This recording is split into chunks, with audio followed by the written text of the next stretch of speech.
कहते हैं हमने पिछले लेक्चर में देखा था कि चौंध के दो प्रकार होते हैं, प्रत्यक्ष चौंध तथा अप्रत्यक्ष चौंध। प्रत्यक्ष चौंध को अपरिवर्तक चौंध भी कहते हैं और अप्रत्यक्ष चौंध को परावर्तक चौंध भी कहते हैं।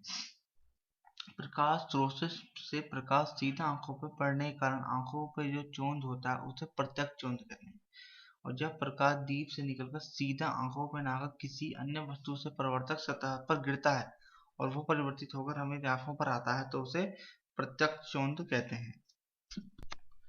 इसका मतलब ये हुआ, जो प्रकाश हमारी आंखों पर डायरेक्ट सीधा आएगा उसे हम प्रत्यक्ष कहेंगे, और जो प्रकाश किसी वस्तु से टकरा कर हमारी आंखों पर आएगा उसे अप्रत्यक्ष कहेंगे। ठीक है।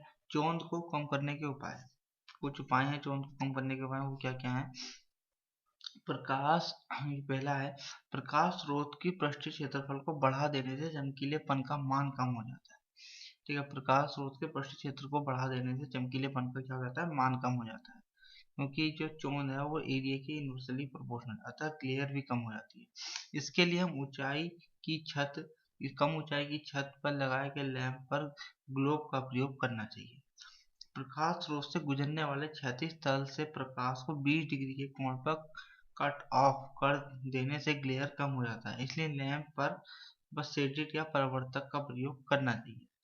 वस्तुतः प्रकाश स्रोत के द्वारा आंखों पर बनने वाले कोण 20 डिग्री से जितना ही अधिक होगा ग्लेयर उतना ही कम होगा, इसलिए लैंपों की माउंटेनिंग हाइट बढ़ा देनी चाहिए, या वस्तु तथा प्रकाश स्रोत के मध्य की दूरी बढ़ाकर वस्तु को प्रकाश की परास से अलग कर देना चाहिए।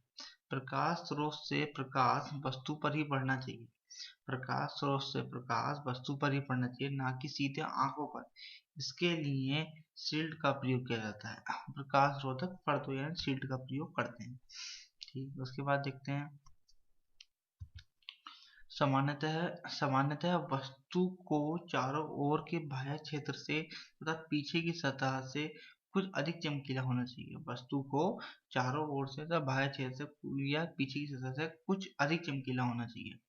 दृष्टि क्षेत्र में वस्तु के पास ग्लोजी तथा या पॉलिश सतह का परावर्तक सतह नहीं होनी चाहिए। दृष्टि क्षेत्र में वस्तु के पास ग्लोजी या पॉलिश्ड सतह का परावर्तक सतह नहीं होनी चाहिए। अगर होगा तो हमें चौंध क्या लगेगी, ज्यादा लगेगी, तथा ये कुछ मुख्य उपाय थे चौंध को कम करने के लिए।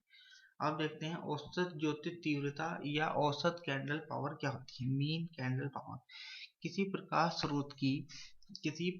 स्रोत की ज्योति तीव्रता या कैंडल पावर विभिन्न दिशाओं में भिन्न भिन्न होती है, अतः किसी प्रकाश स्रोत की ज्योति तीव्रता के औसत मान को उसकी औसत ज्योति तीव्रता कहते हैं। किसी प्रकाश स्रोत की ज्योति तीव्रता के औसत मान को उसकी औसत ज्योति तीव्रता कहते हैं। चूंकि ज्योति तीव्रता की इकाई कैंडल पावर है, इसलिए किसी प्रकाश स्रोत की औसत कैंडल पावर का मान उसकी औसत कैंडल पावर होगी। इसी प्रकार अब ज्योति तीव्रता का मात्रक भारतीय मानक के अनुसार अंतरराष्ट्रीय मात्रक कैंडेला है, इसलिए औसत कैंडेला भी किसी प्रकाश स्रोत की औसत कैंडेला का ही मान होगा। किसी प्रकाश स्रोत की औसत कैंडल पावर उस स्रोत के पोलर कर्व से ज्ञात की जाती है। उसके पोलर कर्व से ज्ञात किया जाता है। पोलर कर्व क्या होता है इसकी जान लेते हैं। ये होता है पोलर कर्व। किसी स्रोत की ज्योति तीव्रता तथा कोणीय दिशाओं में समतल पर खींचे गए वक्र को ध्रुवीय वक्र कहते हैं। किसी स्रोत की ज्योति तीव्रता तथा कोणीय दिशाओं में समतल पर खींचे गए वक्र को ध्रुवीय वक्र कहते हैं। अतः पोलर कर्व से विभिन्न दिशाओं में किसी तल पर ज्योति तीव्रता का ज्ञान होता है। यह वक्र दो प्रकार के होते हैं, क्षैतिज ध्रुवीय वक्र और ऊर्ध्वाधर ध्रुवीय वक्र। क्षैतिज को हॉरिजॉन्टल बोलते हैं और ऊर्ध्वाधर को क्या बोलते हैं, वर्टिकल। ये वर्टिकल है और ये हॉरिजॉन्टल है। क्षैतिज वह वक्र जो क्षैतिज समतल में खींचा जाता है उसे हॉरिजॉन्टल पोलर वक्र या क्षैतिज ध्रुवीय वक्र भी कहते हैं। यह वक्र क्षैतिज अक्ष के सममित होते हैं और इनसे कहते हैं MSCP का मान ज्ञात किया जाता है। MSCP का मान कहने का मतलब है मीन ल्यूमिनस इंटेंसिटी या मीन कैंडल पावर। ठीक है,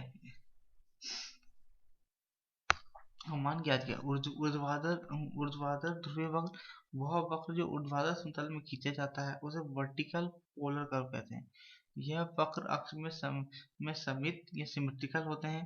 इससे MSCP या MHSCP का मान ज्ञात किया जाता है, यानी कि मीन हॉरिजॉन्टल कहते हैं, मीन हॉरिजॉन्टल कैंडल पावर या मीन हॉरिजॉन्टल लुमिनस इंटेंसिटी का मान ज्ञात कर सकते हैं हम। ठीक है, अब देखते हैं ध्रुवीय वक्रों का अनुप्रयोग कहाँ कहाँ पर है। ध्रुवीय वक्रों का अनुप्रयोग कहाँ कहाँ पर है। ध्रुवीय वक्र प्रकाश स्रोत के चारों ओर, यानी चारों ओर स्पेस में विभिन्न स्थितियों कोणीय दिशाओं में ज्योति तीव्रता I से प्रदर्शित किया जाता है।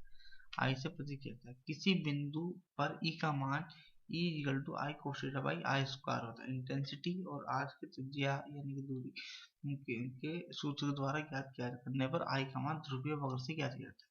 ध्रुवीय वक्र से प्रकाश स्रोत को औसत क्षैतिज कैंडल पावर का मान ज्ञात किया जाता है। ठीक है, mean horizontal candle power, mean horizontal candle का मान ज्ञात किया।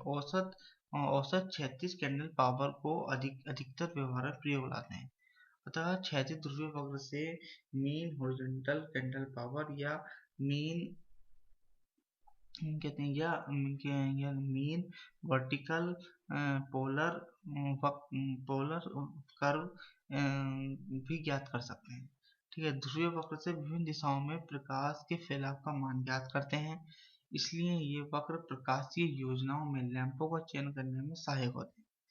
प्रकाश स्रोत पर विभिन्न प्रकार के छादों अथवा प्रवर्तक को लगाकर उनके ध्रुवीय वक्र में परिवर्तन लाया जाता है। इस प्रकार छादों या प्रवर्तकों का चयन लैंपों की उपयोगिता के क्षेत्र बढ़ाने में सहायक होता है। और दूसरा, ये वक्र प्रकाश योजनाओं की डिजाइन में लैंपों के साइज की गणना करने में भी सहायक है। यह वक्र प्रकाश योजनाओं की डिजाइन में लैंपों की साइज की गणना करने में भी सहायक होते हैं। औसत गोलीय कैंडल पावर कैसे, mean spherical candle power, mean spherical candle power कैसे निकालते हैं। गोले से उत्पन्न कुल ज्योति फ्लक्स, जितना उससे फ्लक्स निकल रहा है, इंटेंसिटी निकल रही है लाइट की, वो बटे गोले के केंद्र पर संपूर्ण घन कोण, गोले के केंद्र पर संपूर्ण घन कोण, गोले के केंद्र का संपूर्ण घन कोण, तो क्या हो गया, mean spherical candle power phi, यानी कि ज्योति फ्लक्स फाई बटे घन कोण कितना होता है 4 पाई ल्यूमेन पर स्टेरेडियन हो गया, ल्यूमेन पर स्टेरेडियन। आप कहते हैं औसत अर्धगोलीय कैंडल पावर क्या होती है। औसत मीन हेमिस्फेरिकल कैंडल पावर क्या होती है। ये होती है अर्ध गोलाकार में उत्पन्न कुल ज्योति फ्लक्स बटे गोले के केंद्र पर पूर्ण घन कोण। ये क्या होती है, उनके केंद्र पर, तो अर्ध गोला है तो क्या हो जाएगा 2 पाई फाई अपॉन 12 ल्यूमेन पर स्टेरेडियन, दोनों की यूनिट एक ही होगी, ये चीज का ध्यान रखना। औसत क्षैतिज कैंडल पावर यह प्रकाश स्रोत के केंद्र बिंदु से गुजरने वाले क्षैतिज तल पर सब दिशाओं में कैंडल पावर का औसत मान है। ये क्या है, यह प्रकाश स्रोत के केंद्र बिंदु से गुजरने वाले क्षैतिज तल पर सब दिशाओं में कैंडल पावर का औसत मान है। इसे MSCP से व्यक्त करते हैं। तो इसे MSCP में क्या कहेंगे, कहते हैं मीन हॉरिजॉन्टल कैंडल पावर। इसे क्या कहेंगे, क्षैतिज समतल में विकर्ण में कुल ज्योति फ्लक्स बटे क्षैतिज तल द्वारा केंद्र पर घन कोण, क्षैतिज तल द्वारा केंद्र पर घन कोण, तो इसे 5 ल्यूमेन पर स्टेरेडियन से ही व्यक्त करें। कुछ फैक्टर हैं, जितने ही फैक्टर हैं वो देखते हैं। Factor function for lightning scheme, कौन कौन से फैक्टर हैं जो हम लाइटनिंग स्कीम में यूज करते हैं। किसी प्रकाश स्रोत की औसत गोलाकार, पहला परिवर्तन रिडक्शन फैक्टर। परिवर्तन गुणक क्या होता है, किसी प्रकाश स्रोत की औसत गोलाकार कैंडल पावर तथा औसत क्षैतिज कैंडल पावर के अनुपात को परिवर्तन गुणांक कहते हैं। यह एक मात्रक रहित, जितने फैक्टर मिलेंगे आपको उनकी कोई राशि नहीं मिलेगी, यानी कि यूनिट लेस होंगे। ठीक है, अब उपयोगिता गुणांक, उपयोगिता बताया, यह कार्यतल पर उपयोग में लाए गए ज्योति फ्लक्स तथा प्रकाश स्रोत, ये क्या होगा, यह कार्यतल पर उपयोग में लाए गए ज्योति फ्लक्स तथा प्रकाश स्रोत द्वारा उत्पादित कुल ज्योति फ्लक्स का अनुपात है। इसे उपयोग का गुणांक भी कहते हैं। इसे UF प्रतीकात्मक अक्षर से व्यक्त करते हैं।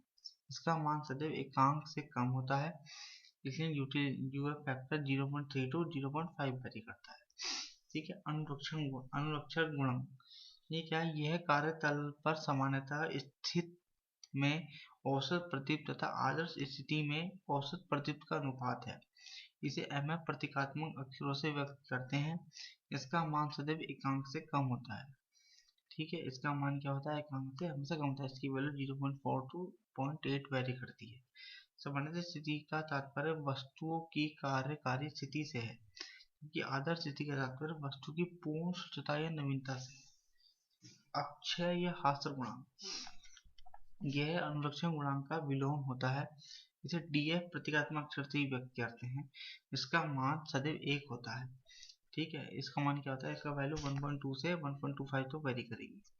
और दूसरा अवशोषण गुणांक, यह वातावरण में के अवशोषण से बचे हुए ज्योति फ्लक्स तथा प्रकाश स्रोत से उत्पन्न कुल ज्योति फ्लक्स का अनुपात है। इसे ए डॉट एफ से प्रतीकात्मक अक्षर से व्यक्त करते हैं। इसका मान सदैव 1 से कम होता है, अर्थात 0.5 से 0.1 तक के बीच ये वेरी करेगा। स्वच्छ वातावरण का अवशोषण गुणांक का मान 1 होता है, जबकि धूम्रपान वातावरण का मान एकांक 1 से कम होता है। एएफ तथा यूएफ भी एक विकसित रूप है। परावर्तन गुणांक, यह पृष्ठ सतह पर परावर्तक प्रकाश तथा अपतन प्रकाश का अनुपात है। इसे रेफरेंस एफ प्रतीकात्मक रूप से व्यक्त करते हैं। इसका मान सदैव एकांक से कम होता है। ठीक है, तो परावर्तन गुणांक परावर्तन प्रकाश बटे आपतन प्रकाश 0.6 टू 0.85। ठीक, अब देखते हैं ये कुछ फैक्टर हैं, ये आपतित किरण, परावर्तित किरण, खाली याद करना है बस आपको। ठीक है, अगली नेक्स्ट वीडियो में देखेंगे प्रकाश के विद्युत स्रोत और उनकी दक्षता।